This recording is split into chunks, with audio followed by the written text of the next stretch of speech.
Boa tarde a todos presentes, todos e todas presentes, né? Eu gostaria muito de agradecer aos que atenderam ao nosso convite e falar que essa é a primeira de um ciclo de palestras que nós vamos desenvolver aqui no Sindijustiça, né? A diretoria de formação e organização sindical, junto com as diretorias de base, nosso diretor acadêmico também, Décio, que está compondo a mesa aqui com a gente. Eu gostaria de chamar a nossa palestrante, a mestre, cientista social e mestre, Carla Ferreira, né? Quero também agradecer aos que estão nos assistindo, porque com essa palestra a gente começa também uma série de transmissões ao vivo e que depois vão ficar disponíveis em nosso site, né? E eu vou passar a palavra para o nosso diretor acadêmico, Décio, para ele saudar a nossa palestrante aqui também e ao nosso público. Boa tarde a todas e todos, a você que está nos assistindo pelo site. Queria fazer uma saudação especial aos companheiros e companheiras de luta, serventuários e, mais especificamente, aqueles que estão aqui também nos honrando com a presença. Uma saudação às companheiras e companheiros aposentados, companheiros de luta de sindicatos com irmãos que aqui se encontram, companheiros de diretoria, agradecer o DIEESE por mais esta parceria, agradecer a ESAGE, que está nos apoiando, considerando as horas dessa atividade como horas para a nossa qualificação institucional. E rapidamente vou apresentar o formato desse trabalho. São 50 minutos de comunicação da nossa convidada, a professora Carla Ferreira. A seguir, nós teremos até 30 minutos de perguntas e não de testemunhos. Então, os testemunhos depois a gente pode até gravar aí para disponibilizar no nosso canal do YouTube, mas são perguntas. E as perguntas, elas devem ser mais curtas do que as respostas. A gente se empolga, mas isso faz parte. E dizer a todas e todos que estamos às ordens, e é com muita honra, com muito carinho, Carla, que a gente agradece o seu sim, agradece a sua presença, a parceria do DIEESE, e nossa tarde é toda sua. Muito obrigado. Bom, gente, eu queria iniciar também agradecendo o convite aqui do Sindijustiça para participar dessa atividade. Em nome do DIEESE, eu queria fazer esse agradecimento e saudar também a filiação do Sindijustiça, né, à nossa instituição. Para quem não conhece, rapidamente, o DIEESE é uma instituição intersindical, então é uma instituição dos trabalhadores e que tem essa iniciativa, essa tentativa de produção de conhecimento da perspectiva dos trabalhadores. Então, é um órgão que acho que é de suma importância, a gente já tem mais de 60 anos, porque a gente consegue fazer o contraponto à perspectiva que está colocada aí, dominante, né? E a ideia aqui é que a gente debata um pouco a reforma da Previdência que está proposta para nós. Eu trouxe alguns slides para poder facilitar o acompanhamento. Eu queria de antemão dizer que eu não sou especialista em direito previdenciário, e aí eu sei que em vários espaços que a gente acaba fazendo esse debate, sempre surgem angústias, eu vou conseguir aposentar ou não, qual que vai ser a minha situação.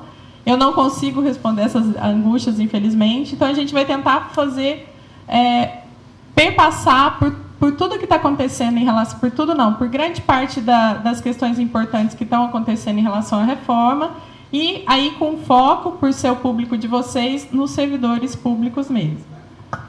Então, vamos começar.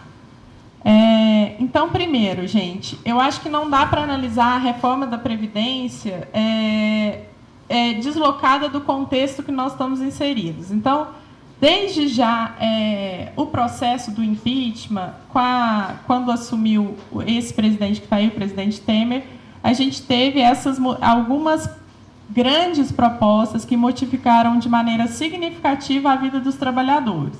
Então, se iniciou pela PEC do teto dos gastos. Eu não sei se todo mundo aqui lembra que era a PEC 241, virou PEC 55 e agora a Emenda Constitucional 95. E ela pretendeu congelar os gastos públicos federais pelos próximos 20 anos. E eu acho que 2018 é um ano fundamental porque é exatamente agora que ela começa a valer na sua essência, porque até 2017 essa PEC ainda permitiu, essa emenda constitucional ainda permitiu que os gastos com saúde e educação ficassem nos seus mínimos constitucionais. A partir de 2018, as despesas da União não podem ultrapassar, não podem ser maiores do que o avanço da inflação. E aí, depois do teto dos gastos ter estabelecido, a gente começou a discussão da lei de terceirização. Surgiu um projeto que foi tramitando no Congresso Nacional, mas aí, na última hora, ao invés deles discutirem esse projeto que já tinha sido muito modificado, recuperou-se um projeto lá dos anos 90, ainda do governo FHC, e aprovou-se a toque de caixa, permitindo a terceirização de qualquer forma, inclusive da atividade fim. E, acompanhado disso, a aprovação da reforma trabalhista também, que precarizou e muito os direitos do trabalho, o acesso à justiça do trabalho, os contratos de trabalho foram precarizados e, para além disso, fez também uma reforma sindical. Por que uma reforma sindical? Porque, na medida em que ela vetou a cobrança do imposto sindical, e aí, querendo ou não, podemos ser a favor ou contra o imposto sindical, a forma como foi colocada representou uma quebra na estrutura do sindicato. Então, a partir deste ano, com o não recolhimento do imposto sindical, os sindicatos, tem muitos sindicatos que têm perdido 30%, 40%, até 70% da sua renda mensal. Então, a gente vai também passar por um processo de reestruturação do sindicalismo brasileiro. Como os sindicatos, a partir de agora, vão se reestruturar. Por que isso é importante? Porque, na medida que o governo está impondo essas reformas, ele está, ao mesmo tempo, do outro lado, enfraquecendo a resistência a partir do enfraquecimento do financiamento dos sindicatos. Enfim, e por último, a gente chega na reforma da Previdência, que também foi sugerida lá em dezembro de 2016, e eu acho que é importante dizer que já tem aí mais de um ano de resistência, tanto por ser uma matéria muito cara para os trabalhadores, a questão da Previdência, que alcança muito claramente, a gente consegue ver como seremos prejudicados com uma reforma da Previdência, mas também pela resistência demonstrada nas ruas, etc., e que tem mostrado aos parlamentares que não será uma matéria fácil de ser apreciada. E os parlamentares também que têm suas perspectivas de reeleição, principalmente aqueles que estão envolvidos em escândalos de corrupção, que querem manter seu fórum privilegiado, então eles pensam mais no que podem, na forma como vão votar, do que em outras matérias. Então, talvez esse seja um trunfo para nós também na Constituição da Resistência. Então, esses 4 elementos constituem o que a gente está chamando de desmonte do papel social do Estado. Então, no Brasil, que a gente nem teve uma estrutura de Estado de bem-estar social como nos países europeus, o pouco que a gente tem vem sendo desestruturado nos últimos 2 anos, e aí com um grande argumento da crise econômica, né? E, com isso, resulta na perda dos direitos sociais. Então, a partir desse grande panorama, a gente vai olhar um pouco para os aspectos mais, talvez mais que a gente está julgando mais importantes das mudanças que estão sendo propostas na reforma da Previdência mesmo. Então, vamos lá. Primeiro, um pouco, a gente atualizar como é que está o andamento da PEC, né? Para quem não sabe, o PEC é proposta de emenda à Constituição. O número da reforma da Previdência é 287, ela é lá de dezembro de 2016. Ela já teve um substitutivo enviado pelo próprio governo, E depois desse substitutivo já teve uma emenda aglutinativa, que foi... o substitutivo, na verdade, ele foi organizado pelo relator, o Arthur Maia, durante a comissão especial da reforma da Previdência. E agora a gente já tem também um terceiro texto que acompanha uma emenda aglutinativa. Então, nós estamos na terceira versão da reforma da Previdência e todas as mudanças foram no sentido de tentar minimizar os prejuízos que se teriam com a reforma na tentativa de convencer os deputados a votarem favoravelmente. Então, hoje, notícias tanto do site da Câmara como da imprensa em geral, Folha de São Paulo, Globo, etc., dão conta que o governo está contabilizando que tem 275 deputados que estão se dispondo a votar favoravelmente à reforma. São necessários 308, porque para uma mudança constitucional precisa de 2/3 da Câmara e votação em 2 turnos. Então, ainda estão longe de conseguir aprovação. E o Rodrigo Maia, que é o presidente da Câmara, tem dito sempre, a todo momento, que só vai botar em votação assim que ele tiver certeza de que passa pela aprovação do Congresso. Bom, a expectativa é de que a discussão em primeiro turno aconteça entre o dia 19 e 20, agora já de fevereiro, mas como eu adiantei, o Rodrigo Maia está dizendo que não botará em votação se não for aprovado, e ele também diz que se não conseguir aprovar o primeiro turno agora em fevereiro, provavelmente não se conseguirá aprovar antes da eleição. Então, que ficaria para essa proposta para ser apreciada no primeiro ano de governo próximo.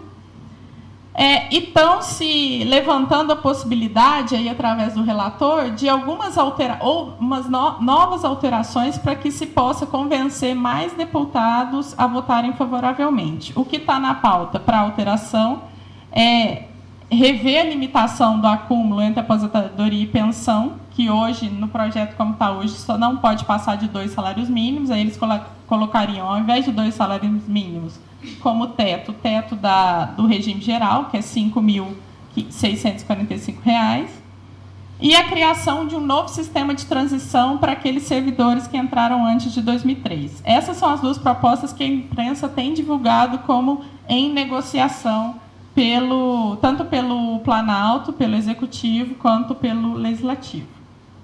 Então, isso é a atualização do que tem acontecido agora com a reforma da Previdência. A gente pode passar ali. Bom, eu vou dar uma pincelada nas principais alterações e depois a gente vai passar por elas de uma forma mais tranquila. Então, a primeira questão importantíssima é que ela acaba com a aposentadoria por tempo de contribuição. Então, hoje a gente tem 2 tipos de aposentadoria, de possibilidade de aposentadoria. A primeira é por tempo de contribuição e a segunda é por idade. Então, ela elimina a possibilidade de se aposentar por tempo de contribuição e estabelece idades mínimas. A gente vai ver isso com calma. Segundo ponto, que rebaixa de uma forma importante o valor dos benefícios. A gente vai ver por quê. Terceira questão é que ela prejudica gravemente os servidores nas regras de transição, porque condiciona o acesso àqueles servidores que ingressaram anteriores a 2003, condiciona o acesso à integralidade do benefício e à paridade a alcance da idade mínima. Pode passar, por favor. O primeiro texto, ele tirava o salário mínimo como piso dos benefícios previdenciários e assistenciais. Esse último texto, na verdade, ele já retoma, agora o salário mínimo continua sendo o piso. Mantém a garantia do valor do BPC, que é o benefício de prestação de continuada, que é pago a idosos com mais de 75 que não tenham renda ou a deficientes. Mantém no valor de um salário mínimo, porque o texto original não necessariamente seria salário mínimo. Permite a acumulação de pensão e aposentadoria até 2 salários mínimos, como eu havia dito.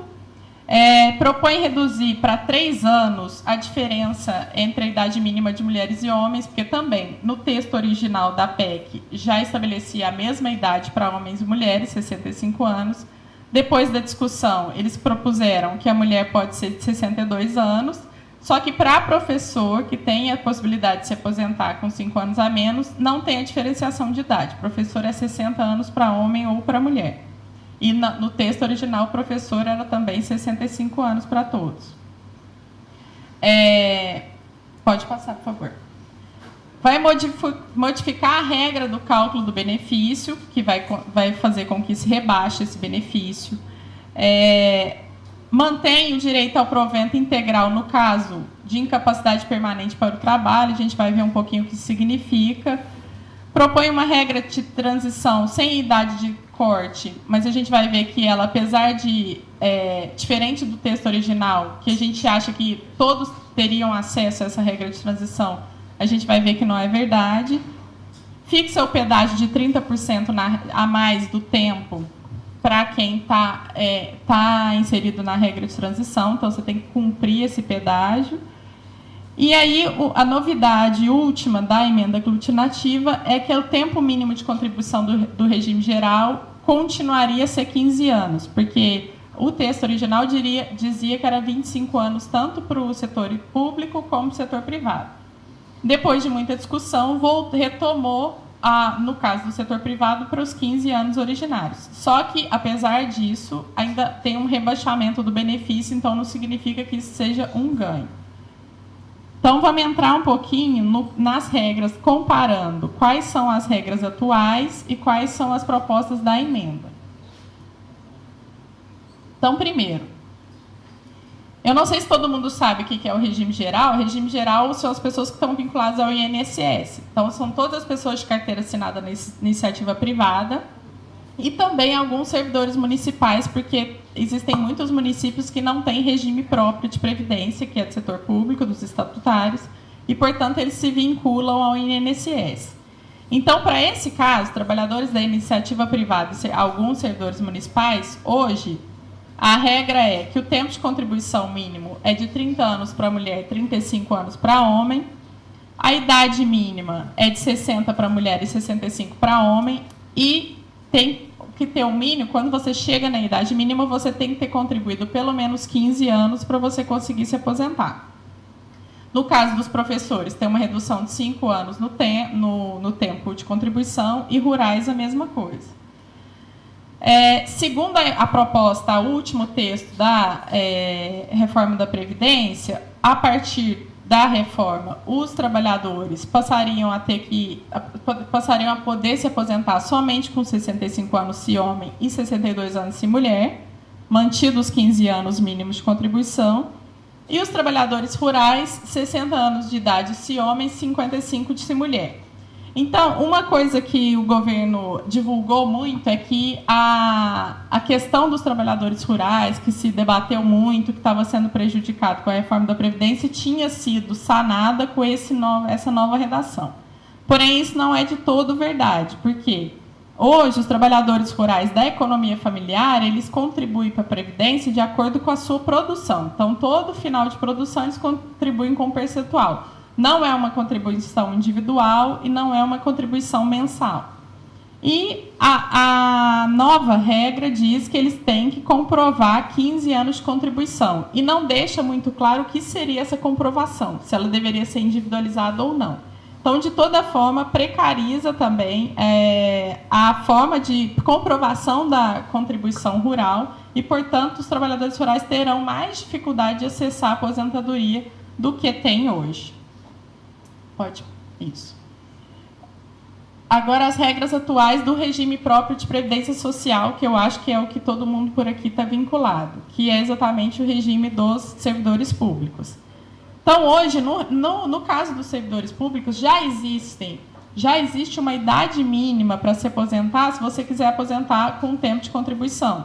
Não é só alcance do tempo de contribuição. Que é diferente do setor privado, por exemplo, se você alcançar o tempo de contribuição, você tem que entrar ou com o fator previdenciário, que te corta um pedaço do seu benefício, ou então com aquela regra da soma 85-95, que soma a sua idade e o tempo de contribuição. O setor público não. Já desde de outra reforma, ele tem uma idade mínima para se aposentar por tempo de contribuição. No caso da mulher, 55 anos, homem 60. O tempo de contribuição, 30 para mulher e 35 para homem. E tem que somar também 10 anos de efetivo exercício e 5 anos no último cargo. No caso de aposentadoria por idade, 60 e 65, a mesma coisa, 10 anos de efetivo exercício, 5 anos no último cargo. Na mesma forma, professores e policiais têm 5 anos a menos, e a aposentadoria compulsória é de 75 anos, aumentou nos últimos tempos 5 anos, porque era de 70, com o benefício proporcional ao tempo que se contribuiu. Pode passar. A proposta que está dada agora para aposentadoria por idade na verdade, ela é progressiva, ela vai chegar nessa idade em 2020, que é 65 anos para os homens e 62 para as mulheres, como na iniciativa privada, 60 para professores independente se é homem ou mulher, e 25 anos de contribuição. Então, a gente passa da soma de 15 anos de contribuição, que era originalmente, para 25 anos de contribuição para conseguir se aposentar por idade. Então, mesmo que o servidor atinja 65 anos de idade, se homem, se ele não tiver comprovação de 25 anos de contribuição, ele não consegue se aposentar. A gente tem um dado que é do INSS, que em 2015, das aposentadorias por idade, 80% das pessoas que se aposentaram por idade em 2015 não conseguiriam se aposentar se tivesse que comprovar 25 anos de contribuição. Então, isso no caso da iniciativa privada. Então, é uma mudança muito importante, porque são 10 anos a mais de tempo de contribuição, que pode ser que não se consiga, e a gente vai ter servidor tendo que chegar aos 75 anos, que é a compulsória, e tendo que optar por uma aposentadoria proporcional, por, às vezes, não conseguir comprovar o tempo de serviço, né? Bom, tem uma questão que é importante,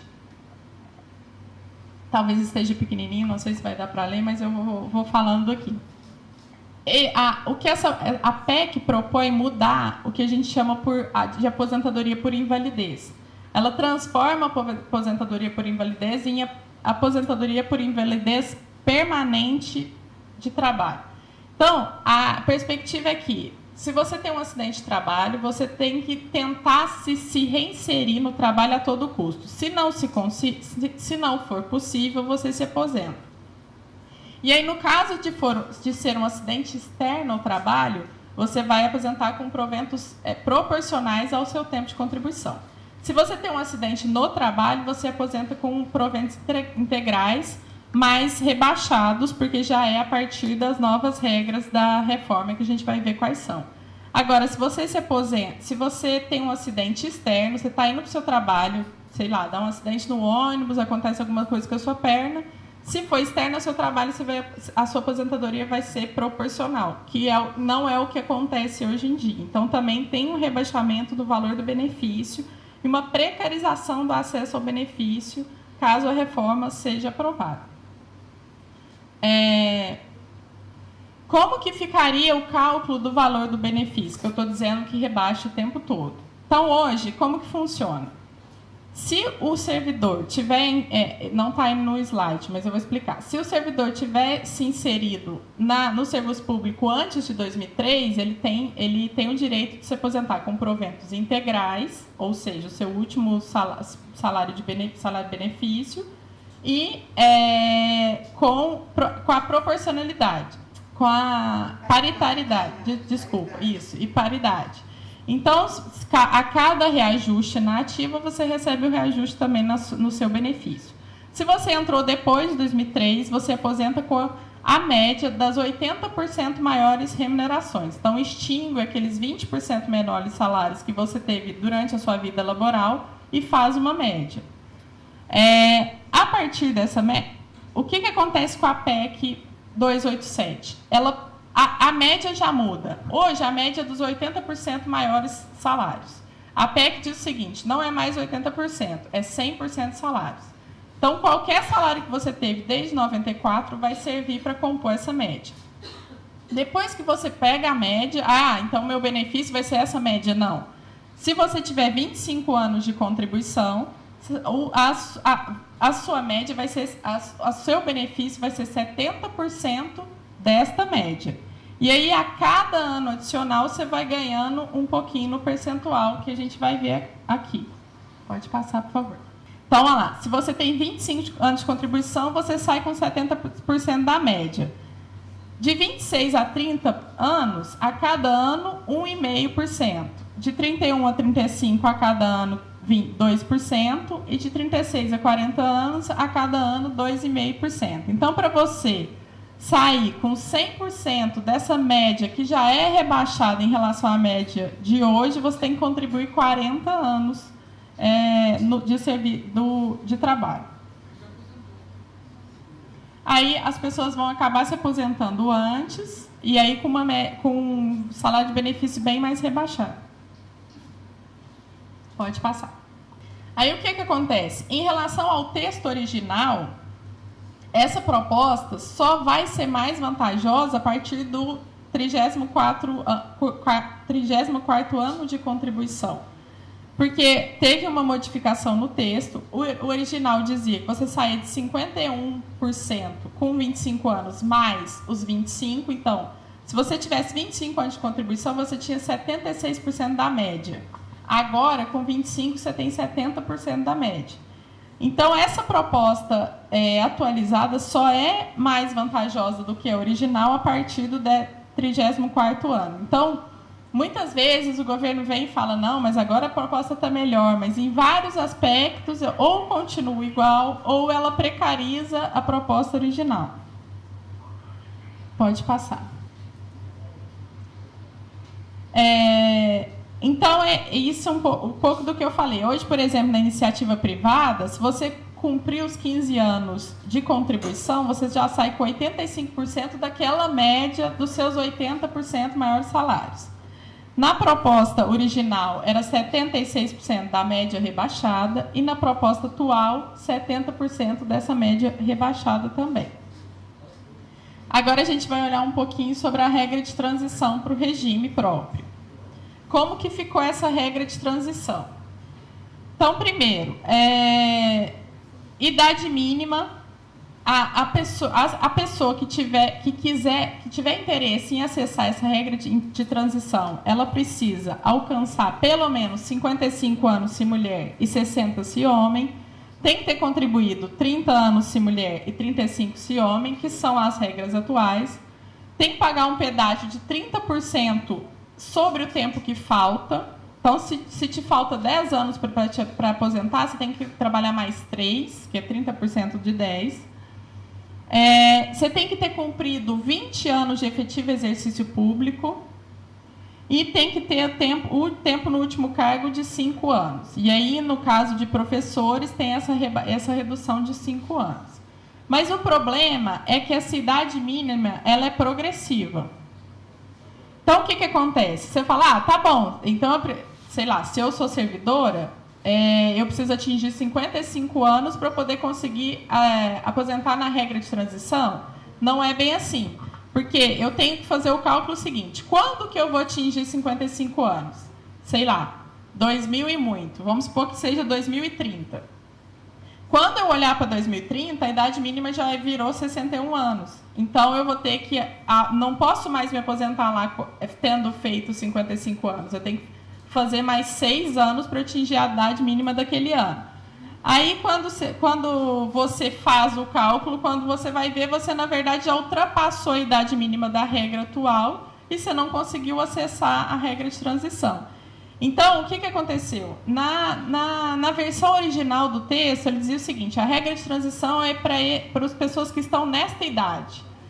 Aí, quando ele apresentou esse novo texto, a princípio, qualquer pessoa pode acessar a regra de transição, porque ela não tem uma idade limite. Só que quando você faz esse cálculo da idade ser progressiva ao longo do tempo, o acesso à aposentadoria vai ser muito mais dificultado. Então, uma pequena parte dos servidores e dos trabalhadores dos servidores vão conseguir, na verdade, acessar essa regra de transição. Porque, na grande maioria deles, quando chegar na data de se aposentar pela regra de transição, ele já vai ter atingido a idade mínima proposta pela PEC. Então, como ficaria a regra de transição? Para aqueles servidores que ingressaram no setor público antes de 2003, a idade mínima, ele terá que cumprir a idade mínima atual, que é 62 mulher e 65 homem, terá que cumprir os 30, 35 anos de contribuição e terá que cumprir 20 anos de setor público. Se ele conseguir comprovar tudo isso, ele acessa a integralidade e a paridade ainda nessa nova regra. Se ele não fizer se ele não completar essa idade mínima, o benefício vai ser equivalente à média de todo o seu período contributivo. E aqueles servidores que ingressaram pós 2003, que já não têm direito à integralidade e paridade, para eles acessarem a regra de transição, eles têm que ter pelo menos 55 anos se mulher, 60 se homem. Só que, apesar de conseguir se aposentar antes da idade mínima, o cálculo do valor do benefício já é a partir das novas regras. Então, a manutenção do valor do benefício só está dada para quem entrou antes de 2003, e mesmo assim ele tem que atingir a idade mínima que está posta já nas novas regras. Bom, aí a gente tem um exemplo. Essa é a Catarina. Ela é servidora, ela tem 51 anos, ela já tem 25 anos de contribuição, tem 20 anos de serviço público e ela entrou no serviço público antes de 2003, portanto, ela tem direito à integralidade e à paridade. Ela quer se aposentar em 5 anos, quando ela completa 30 anos de contribuição, e hoje, sem a PEC, a aposentadoria dela seria o seguinte: 56 anos de idade, 30 anos de contribuição com proventos integrais e paritários. E se a PEC passa? Se a PEC passa, ela vai atingir a idade mínima só em 2024, quando ela vai ter 58 anos de idade, e aí ela vai conseguir se beneficiar da regra de transição. Mas ela vai ter que pagar o pedágio, que no caso dela seria 30%, e daria 1 ano e 6 meses a mais. Então, se hoje ela se aposentaria com 5 anos de contribuição, ela teria que fazer mais 1 ano e meio, portanto, 6 anos e 6 meses. E ela só conseguiria se aposentar aos 58 anos e ainda manteria, tudo bem, a integralidade e a paridade. Então, no caso da Catarina, aumentou para ela 2 anos e ela conseguiu manter a sua integralidade e a paridade. Agora vamos ver o Antônio. O Antônio é um homem, servidor público, ele tem 50 anos, tem 25 anos de contribuição e ele ingressou também antes da emenda constitucional de 2003. E ele quer se aposentar de forma voluntária, portanto, lhe falta 10 anos para completar os 35 anos de contribuição e ele poderia se aposentar aos 60 anos de idade, com 35 anos de contribuição, com proventos integrais e paritários. Se a PEC passa, o Antônio só vai alcançar a idade mínima da regra de transição em 2042, quando já vai ser 65 anos. Então, ele vai ter 2 opções. Ou para ele ter o provento integral e reajustes paritários, ele vai ter que pagar o pedágio e se aposentar com 66 anos de idade, ou seja, 6 anos a mais do que hoje para manter o benefício que ele teria hoje. Agora, se ele se aposentar com 65, que seria já a idade mínima, ele teria 45 anos de contribuição e teria a aposentadoria calculada pela regra geral, que seria 100% da média rebaixada de todos os salários da vida laboral dele desde 1994. Então, o caso do Antônio é ainda mais gritante, que para ele manter os benefícios que tem hoje, ele teria que contribuir pelo menos mais 6 anos do que ele contribuiria nas regras atuais. Bom, em relação à pensão por morte, também teve algumas alterações. O valor da pensão por morte se limita ao teto do regime geral, do INSS. Acrescido, se ele for maior que o teto, acresce 70% do valor que excede o teto. O cálculo é feito com base na remuneração do servidor, se for ativo, ou no benefício de aposentadoria, se o servidor for aposentado. A contribuição previdenciária é de 11% sobre a parcela que ultrapassa o teto. Essa é a regra atual. Se passa a PEC, a pensão vai ter o valor de 50% acrescido de 10% por dependente. Então, se vamos supor, o Antônio falece, e aí a mulher, ele tem uma mulher e 2 filhos. Então, vai ser 50% mais 30%, que é 10% por cada dependente, mulher e 2 filhos. Então, se o servidor que ganha R$2.000 mensais vier a falecer e deixar esposa e filhos, a pensão da sua esposa e dos filhos vai ser de R$1.600, que é exatamente 80% da sua remuneração. Um problema adicional disso é que a cada dependente que for deixando de ser dependente, vai reduzindo os 10%. Então, se o filho dele completa a idade limite para receber o benefício, ele sai e aí a mãe e o outro filho passam a receber só 70%. Se o outro filho sai, a mãe fica recebendo só 60% daquele valor. Bom, a PEC também proíbe o acúmulo dos benefícios, então não pode ter mais de uma aposentadoria do regime próprio, não pode acumular pensão e não pode acumular pensão e aposentadoria. Quais são as exceções? Trabalhadores da saúde e do magistério podem acumular 2 aposentadorias.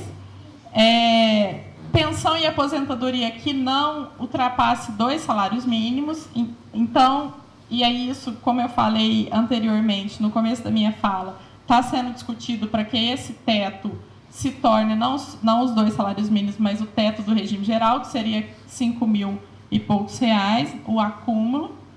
E, em caso de filhos de servidores, ele pode acumular 2 pensões.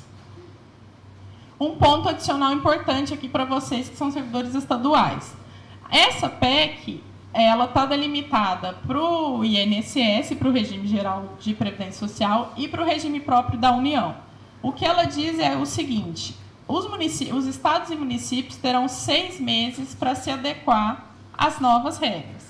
Se eles não se adequarem nesses 6 meses, vai começar a valer as regras que estão aí também para esses servidores estaduais e municipais. A questão é que a gente pode pensar por 2 vias, né? A gente pode pensar, bom, então tem uma possibilidade da gente escapar da PEC. Eu acho essa possibilidade extremamente remota, tendo em vista que, pelo que está acontecendo com o estado do Rio, principalmente, a possibilidade maior é que seja uma coisa pior do que isso, né? Se a gente for contar com alguma possibilidade diferente do que está dado aqui. Mas tem uma questão também que pode ser discutida se não é inconstitucional essa imposição das regras da União nos estados e municípios. Isso é uma coisa também que está sendo pensada. Bom, aí já fechando, algumas considerações finais. A PEC, então, permite a elevação nos limites mínimos de idade com ganhos de expectativa de vida da população brasileira. Então, está estabelecido hoje que o mínimo para aposentar é 62 anos se mulher e 65 se homem. Mas a cada pesquisa do IBGE que demonstrar que há ganho de expectativa de vida, essa idade mínima já está proposta no texto que vai se alterar e vai subir. É impressionante.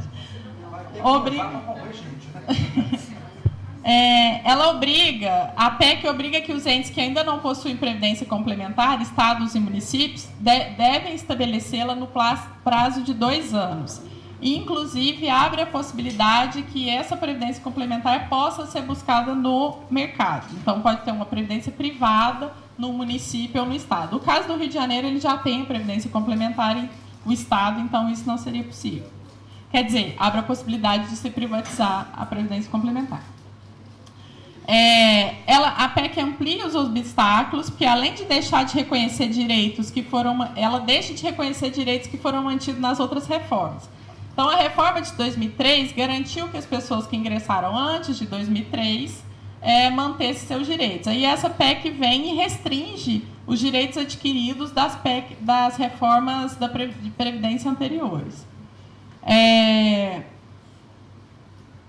Ela ignora que já tiveram reformas na previdência do setor público que já fizeram que se aproximasse mais o setor público e o setor privado. Então, hoje, pessoas que já entraram depois de 2013 já têm estabelecido como teto o teto do INSS. Então, essa reforma ignora que já teve um esforço de limitação da aposentadoria dos servidores públicos. E aí ela só permite que não esteja inserido as novas regras da PEC aqueles servidores que hoje já tenham cumprido todos os pré-requisitos para aposentadoria. Então, se a pessoa se mulher já tiver 55 anos e 30 anos de contribuição, em tese, ela estaria garantida, ela não precisaria correr para se aposentar, porque em tese ela poderia se aposentar com as regras atuais depois da PEC. Mas isso é o que está no texto atual, a gente não sabe a interpretação que pode se dar e a gente não sabe o que ele pode modificar até chegar no final. Outra questão que é muito importante, até vi uma coisa que eles colocaram no Facebook, que era assim: você quer ser a geração que foi lembrada por quebrar a Previdência ou a geração que foi lembrada por salvar a Previdência? E aí tem lá, a geração que quebra a Previdência é vermelha, a geração que salva é verde e amarela. E aí é preciso trabalhar com esse argumento, porque, na verdade, se o Temer está falando que é necessário um ajuste imediato nas contas públicas, quando se tem o anúncio de uma reforma da Previdência, o que acontece no curto prazo é o contrário. As pessoas correm para se aposentar e o gasto previdenciário aumenta muito. Isso eu não estou falando de orelhada, como diz o outro, não. Quando a gente olha os benefícios previdenciários, com todo o ajuste fiscal que tem sido feito nos 3 últimos anos, as despesas correntes elas estão realmente caindo em termos reais e os benefícios previdenciários estão crescendo. Porque a primeira coisa que a pessoa faz quando tem no horizonte uma reforma é tentar garantir o seu direito. Então, na verdade, os rebatimentos na questão fiscal da reforma da Previdência só virão a médio e longo prazo. Então, para o que está acontecendo agora no país, na verdade, o rebatimento é o contrário do que é o argumento que está sendo colocado pelo governo. Bom, gente, é mais ou menos isso que eu queria trazer para vocês. Eu espero que não tenha sido muita informação, que tenha sido claro, mas aí qualquer dúvida que tiver, a gente pode dar conta também agora durante o debate. Obrigada pela atenção.